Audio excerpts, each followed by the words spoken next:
há uma necessidade de encontrarmos convergência social. Na história do nosso país, já houve vários setores sociais que interviram ativamente. A mais recente história fala dos movimentos de libertação, e antes dos movimentos de libertação falou-se do colonialismo. Pouco se sabe da resistência contra o colonialismo. Quando digo pouco, digo que subimos a parte que é narrada pelo processo colonial. Ou seja, os nossos reis parece que são conhecidos na perspectiva dos europeus, na guerra, no confronto. Mas eles são humanos. Viveram no ventre de uma mãe durante 9 meses, como qualquer um de nós. As mães tiveram parto. Esse parto teve pai, houve avós, houve um processo todo de crescimento até se tornarem reis. O que é que nós sabemos dos nossos reis nesse processo? Quase ninguém sabe. Eu sou Tony Luz e sou pesquisador. Falei com muitas pessoas de respeito no nosso país e já trabalharam muito sobre, por exemplo, um dos nossos reis, Angola, e Luan Esqueçam.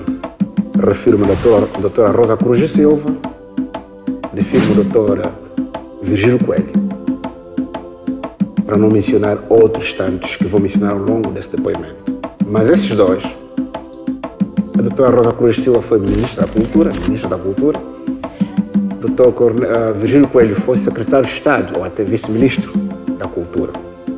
Antropólogos, historiadores, acadêmicos, que trabalharam muito e escreveram muito sobre Angola Quilomães.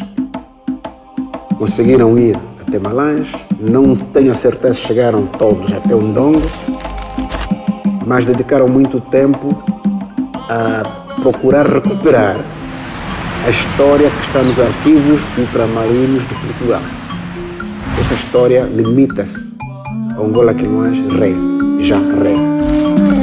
A história de Angola Quilomães como filho da África, como aquela criança que gatinhou, como aquela criança que foi no Mukanda, não se conhece. E ela não está em nenhum arquivo do mundo. Ela está onde ele andou durante a sua infância. E nós ainda, pelo menos os personagens acadêmicos que eu mencionei aqui, não tiveram a possibilidade de ir lá. Por quê? Era época de guerra, quando não tinham acesso às pesquisas, e não tiveram acesso. Nós viemos para completar mais ou menos o esforço dos nossos acadêmicos, porque nós chegamos na Era da Paz. Nós conseguimos ir até o Mukulu, Angola, e recolhemos depoimentos em primeira pessoa do rei Angola Quilomães, 44º, Sua Majestade Vula Dalamana Kabombo, que está presente neste momento em Mukulu, Angola, onde está sepultado o corpo de Angola Quilomães. Eu, em primeira pessoa, fui recebido e consegui estar dentro da casa onde está ainda hoje a chama acesa e, segundo a oralidade, foi deixada acesa pelo rei Angola Quilomães Esqueçamba, o primeiro. Portanto, são séculos em que aquela chama está acesa. Eu estive nesse quarto, em Mukulu, Angola, onde essa chama está acesa. No quarto a seguir estavam os instrumentos de guerra do rei Angola Quilomães Esqueçamba, que me foram apresentados. Depois de ter visitado o túmulo do rei Angola Quilomães, da rainha Gingabante e dos jesuítas. Mas a história levou-me para atrás ainda, até Kawewe, onde a oralidade diz que rei Angola Quilomães, com Quelemai Sakuyema, estiveram e definiram toda uma estratégia das linhagens e línguas e hoje somos essa república declarada por um dos bisnetos ou trisnetos, tetranetos dessas entidades, concretamente Agostinho Neto, em representação de todos os movimentos de libertação. Savimbi, Walter Roberto e Agostinho Neto. A nossa história é linda, o nosso país fala por si, nós temos andado pouco. Muito recentemente, apercebi-me que Angola Quilomães não é só uma história que começa em Kawewe, vai mais para além, para o sul do Lago Tanganica, hoje República da Zâmbia, ao norte da Zâmbia, sul do Congo, há uma localidade chamada Xingola, onde Ngola Aquilões é venerado, de onde ele partiu para vir cá e nunca mais voltou. E reinou o reino do Ndongo. Mas ele transcende, enquanto pessoa, as fronteiras do reino do Ndongo. Fomos até Luís, em Kakuluca, Angola, local de Angola. Fomos até também Bela Vista, em Mufuca. Fomos até Caluquembe, na província da Huila, onde está a montanha do Angola e a montanha da Caluco. Caluco, que é a fiel personagem do Ngola Aquilões, pessoa de confiança do Ngola Aquilões, a amada figura do Ngola Aquilões. Subimos mais de 300 metros ao topo da montanha, foram 2 horas a subir, e encontramos túmulos, encontramos muralhas das batalhas, nossos ancestrais enterrados lá. Tudo isso que a nossa terra tem como registro, com pessoas e gerações que ficam a tomar conta desses sítios, ainda não é trazido para o nosso conhecimento. E nós, inspirados pelos mais velhos que aqui acabei de mencionar, Rosa Cruz Silva, Virgílio Coelho e outros tantos, viemos dar nosso contributo humildemente. Foi um trabalho de mais de 8 anos de pesquisa e 2 anos de tratamento em um guião para um filme, longa-metragem, mas como sabemos no nosso país, para se fazer um filme, carece de muita coisa e, sobretudo, infraestruturas, logísticas e etc.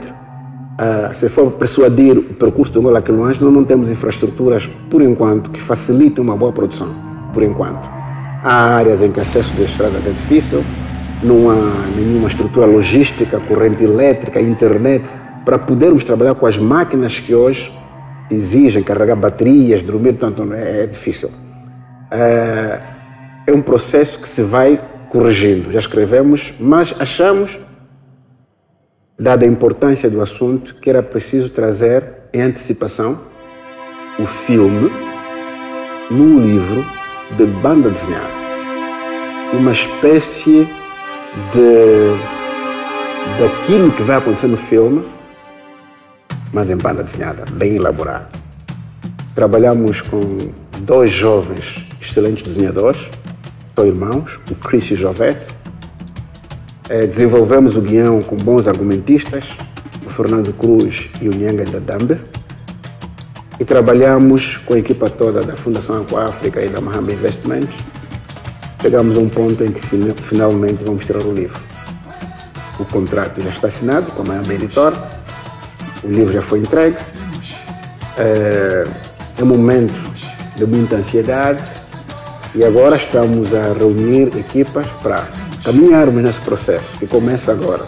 Porque essa história que estamos aqui a trazer, ela envolve 3 personagens fundamentais. O próprio Ngola Aquilões, a sua amada companheira, Caluco, e a criança Weza, que tem 14 anos em 2034. A Weza tem 14 anos em 2034 e ela é que sofre toda uma espiritualização do seu ancestral Ngola Aquilões. E ela parte para perguntar aos pais a ver se conseguiram explicar o que ela tem estado a sonhar. Mas os pais somos nós desta época que pouco sabemos o que se passa e não conseguimos explicar à nossa filha. Mas foram inteligentes o suficiente para sugerir-nos que a inscrevessem na Fundação Aquáfrica, uma instituição que fala sobre essas coisas, a ver se ela consegue reencaminhar-se. E a Weza é a grande protagonista. Ela consegue lutar contra todos os problemas que ela enfrenta na sociedade, desde a sua casa, as transformações espirituais que ela vai sofrendo, interpretar um ancestral de mais de 700 anos na vida dela e trazer isso para a escola, com os colegas, lutar com os professores da sociedade e com o apoio dos pais. Finalmente ela consegue nos trazer essa história incrível. É a Weza que nos apresenta quem é Ngola Aquilões. Ela, para nos apresentar Ngola Aquilões, teve que acreditar em si. E não é fácil uma criança de 14 anos perceber as convulsões das insônias. Se não tiver a família a apoiar, é um problema. A UESA traz isso para nós. E ela traz-nos um Angola Quiloane. Nós vamos apresentar o lançamento do livro para homenagear aquilo que deve ser o papel da nova geração. A nova geração não pode pensar que a nossa história é um passado. A nossa história é uma atualização. Ainda bem que se pode falar isso mais facilmente hoje. Hoje a juventude tem telefones, tem computadores. Vocês sabem que de tempo em tempo temos que atualizar os nossos telefones. A nossa história serve para atualizar a nossa mente. E nós, os escritores, os cineastas, ao trazermos a nossa história, também temos que ser um pouco mais criativos. Hoje a pedagogia aconselha ter uma pedagogia que vai do interesse a quem vai a consumir. E não uma pedagogia impulsiva, obrigatória. Dali que nós criamos o personagem da UESA, para que ela servisse como representação e estímulo à nova geração. Sentir-se protagonista da história da Angola, ou sentir-se receptores da ancestralidade e também perceptores, ao mesmo tempo comunicólogos e responsáveis por esta missão. Portanto, é a nova geração que tem que trazer a África que se quer. E a África que se quer é a África concreta. Talvez mais à frente irei falar da África concreta, mas quando digo da África concreta, estou a falar da Quinta África. E ali vai se perguntar o que quer dizer Quinta África. Quer dizer que houve uma outra África? Sim, houve. Há uma quarta África, uma terceira África, há uma segunda África, uma primeira África. A primeira África é a África coberta. É aquela em que congrega todo o espírito da humanidade. É aquele pedaço da terra em cima do oceano. A África que ainda não se expôs ao conhecimento humano. A África que nasce a humanidade. Ela depois deixa de ser coberta e ela própria descobre-se. Portanto, não é que a África foi descoberta. Ela descobre-se, ela expõe-se. Essa África descoberta tem suas fases também. Depois tem a África secreta. Ao expor-se, a África criou convenções para a humanidade. Ela depois teve que ser secreta para poder acolher a humanidade num futuro que se pretende. E nesse processo, ela teve que se revestir em pessoas humanas, as pessoas que sustentaram a revolução política da África. A África discreta é aquela África que faz as revoluções contra a colonização, contra a ocupação colonial e proclama as independências. É a África discreta, e vou explicar mais tarde. Estamos a viver agora a África concreta. A África concreta é a reposição dos factos. E daí a UESA. A UESA vem para concretizar os factos. É essa geração que tem a responsabilidade de concluir as etapas todas. E vamos falar disso aqui na Fundação. O tema será as 5 Áfricas, onde a UESA, mais uma vez, vai ser um exemplo de protagonismo da concretização da África. Portanto, estamos a falar de um livro que começa a narração humana desde o nascimento, ou seja, o parto da luz, transcende a consciência humana. É um livro que fala como é que a luz nasceu e como é que a vida passou a existir, como é que o continente surge e a vida até hoje e ainda vai para o futuro. É um desafio grande e não se narra de uma só forma. Daí todo o esforço de eu pôr em banda desenhada para depois ir em bonecos animados até chegarmos à longa-metragem factual. É um trabalho que nos ocupa 24 horas por dia. É um desafio que alberga a todos. É um desafio e não exclui ninguém. Porque quando falamos de Angola, estamos a falar de um ponto comum, como disse no início, de um ponto de convergência. Não conheço nenhum angolano, mesmo aquele que hoje tem bilhete de identidade, mas não nasceu cá. Os pais deles não nasceram cá, os avós deles também não nasceram cá. Estou a falar dos angolanos que existem hoje. Mas se você está a usar o bilhete de identidade, é porque você teve um direito jurídico, você deve respeitar esta terra e defendê-la. Tem que perceber que é Angola. Não há angolano que use bilhete de identidade e passaporte que não deva sentir-se Angola. Vou só falar da história recente, política. Tivemos 3 movimentos de libertação: FNLA, UNITA e MPLA. Nos foi dito que eram movimentos baseados nas tribos, é assim que se tratava. Que a FNLA era Bakongo, só por causa de Roberto, o fundador, era Mukongo. Que a UNITA era Ovimbundo, só porque o fundador era Umbundo. E o MPLA era Kimbundo, só porque o fundador, ou o líder nessa altura, era Kimbundo, mas tudo isso é falso. Os 3 movimentos eram nacionalistas, embora em cada fase tivessem tido o apoio das pessoas mais próximas dos líderes. É óbvio. Mas eram movimentos para estabelecer o espírito de Angola. E cada um desses partidos é parente do Angola Quilões. O Mukongo, o Kimbundo e o Umbundo. Até hoje, o reino do Bailundo, quando é para tomar grandes decisões, considera os conselhos do reino de Punguandong, porque são mãe e filho. Quem funda o reino do Bailundo é filho de Angola Quilões, irmão de Angola Quilões, família de Angola Quilões. E o próprio Ndongo nasce da relação Lunda-Congo. E então onde é que estão os nossos problemas? Estão nas ideologias que nós consumimos que não são nossas. E a prova de que estou a dizer é a seguinte: houve países em África, como por exemplo a Nigéria e outros, em que quando a guerra acabou, ainda houve guerrilhas armadas a assaltarem as estradas, etc, etc. O nosso caso foi bem diferente. Então logo a guerra acabou e tivemos movimentos bem armados, quase que eram exércitos, mas tão logo 4 de abril foi proclamado o Dia da Paz, nunca mais houve saqueamento militar, tiroteios ou guerrilhas. Por quê? Porque nós, o povo de Angola, já estávamos cansados de lutar contra nós próprios. Já há muito tempo a nossa tropa deu conta que estávamos a lutar entre nós próprios irmãos, os nossos reis deram conta. Muito cedo demos conta. Por isso é que a paz em Angola foi alcançada eliminando o elemento externo. Portanto, se olharmos cada vez mais para nós, não temos inimigos, não há conflito. E é isso que temos que abrir daqui em diante, usando o termo Angola, usando o nosso rei Angola, que é o pai da nação. Neste livro vamos provar que Angola Quilões não só foi o rei do Ndongo, mas fez muito mais do que simplesmente o Ndongo.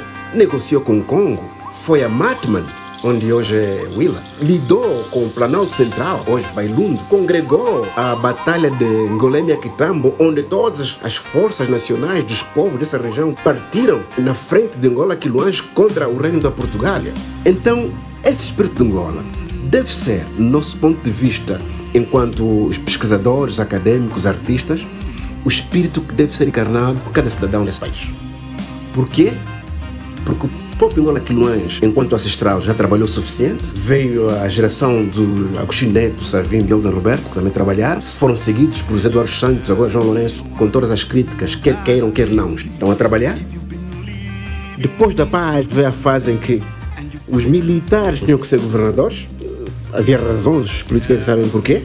Mas esses generais que foram governadores, hoje são pessoas de 70, 80, estão cansados. Mas se teremos mais nossa história de Angola contemporânea, generais de guerra daqui a 10 anos que vão ser governantes. Vamos ter generais das academias. Isso quer dizer o quê? Que a fase que se segue é a fase de uma geração acadêmica. O que quer dizer geração acadêmica? Estamos a falar da arte, da cultura, da intelectualidade. Somos nós hoje os líderes de Angola. Somos nós hoje que temos que continuar com o trabalho feito desde a ancestralidade até agora. E é preciso assumir essa responsabilidade, sem sermos indicados por algum homem ou por alguma instituição. Sangue. Temos que assumir isso porque temos sangue em Angola. E essa responsabilidade é uma obrigação natural. Nós temos que assumir Angola, nós temos que liderar Angola. Por quê? Porque nós estamos hoje a falar disso graças a outras pessoas que antes sofreram consequências graves. Graves mesmo.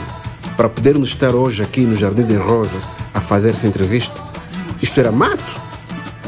Era zona de guerra. Jovens como eu, em 1980, não podiam estar aqui. Agostinho Neto, Savimbi e Dom Roberto não podiam estar sentados nessa zona e falar. Quando pensavam na geração deles, ficavam debaixo das árvores.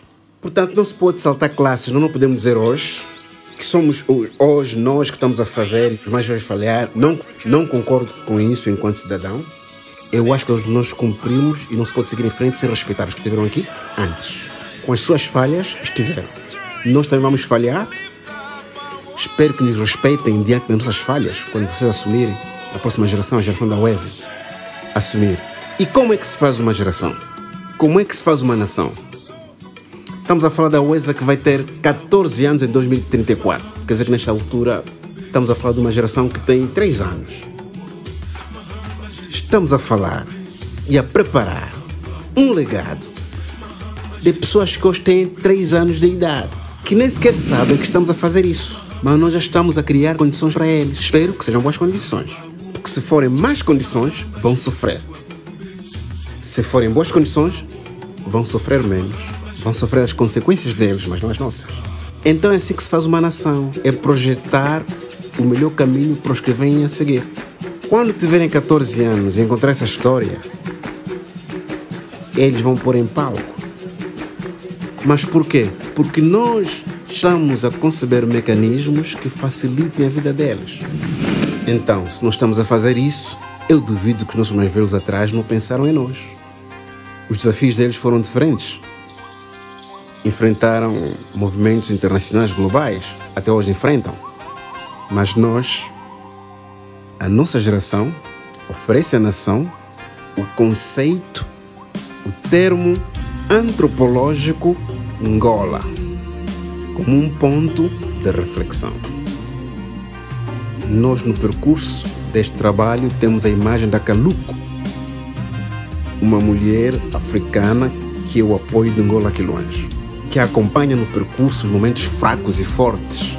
E ela influencia muito no bem-estar psicológico, emocional e físico de Ngola Quilões para tomar as decisões certas que influenciaram a sociedade, gerações e gerações. Portanto, o papel da mulher na estruturação política e econômica de uma sociedade será discutido no personagem Kaluku, que é a amada de Ngola Quilões. Então temos muito trabalho pela frente, temos muitas abordagens por trazer, queremos que todos participem, queremos ser desafiados, contrariados, queremos nos sentir em altura de defendermos nossas ideias, nosso trabalho, porque nós queremos servir bem, sem nenhuma imposição, mas com uma tese de um trabalho de 8 anos que agora se consuma para o consumo público. Obrigado.